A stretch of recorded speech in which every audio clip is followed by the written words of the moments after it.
We're here at the Chicago History Museum, which recently underwent a $28 million renovation.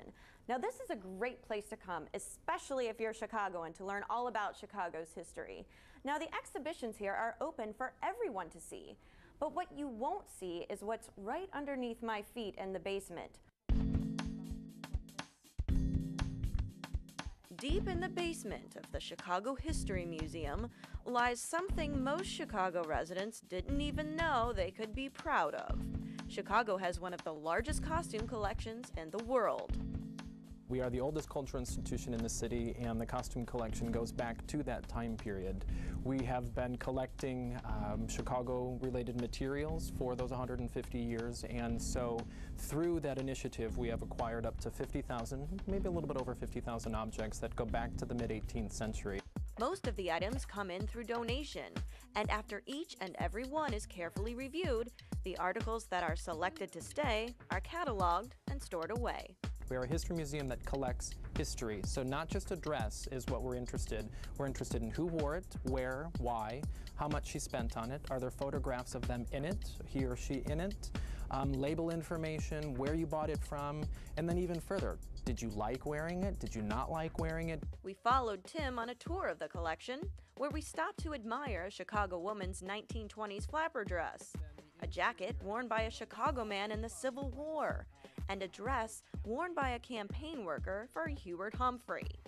We also stumbled on these doozies, a pair of shoes worn by a Chicago trader in the 1980s. These sneaky shoes had lifts added to them so the man could elevate himself up over the other traders. Yes, ingenious, but now illegal on the trading floor. Some of the items in the collection are kept in what really resembles a meat locker. This cold storage area is crucial to preserving the most delicate artifacts like furs and plastics. It also houses one of the most notorious and, pardon the pun, coolest items in Chicago's history. The object is extremely cool because it is the pair of glasses that Nathan Leopold wore the night that he committed what is now known as the crime of the century.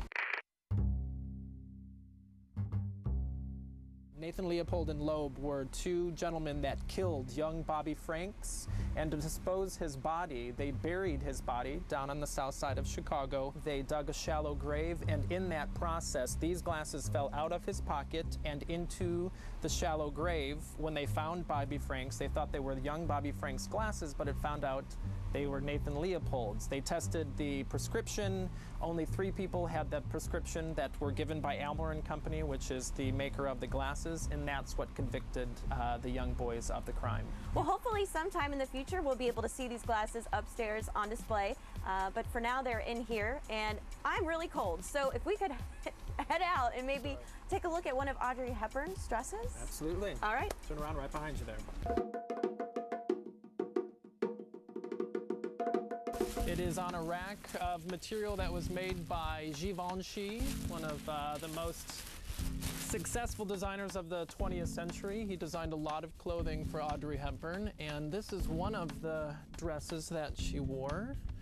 It is a pink evening gown encrusted and bejeweled on the sleeves and on the hem. We then caught up with Megan Smith, the manager of the costume collection, who's responsible for keeping track of every single item. She took us into a room filled with what appeared to be the biggest filing cabinets we've ever seen, which upon closer inspection is exactly what they are.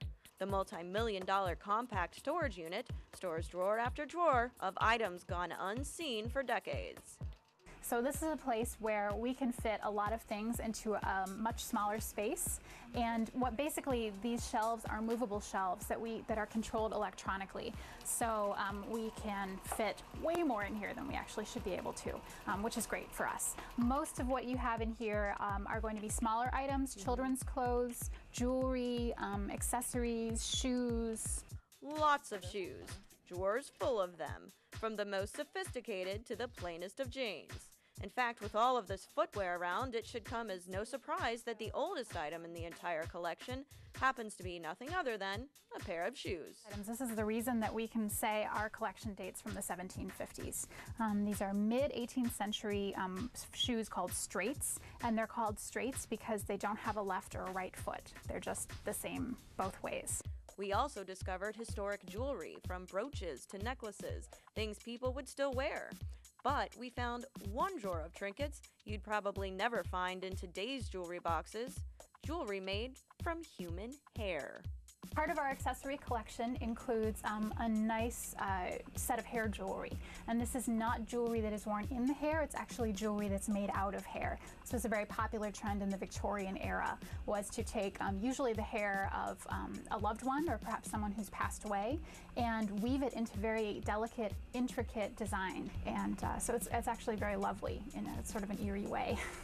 Every item in the basement of Chicago's History Museum has a story, because someone, somewhere, once wore it in Chicago.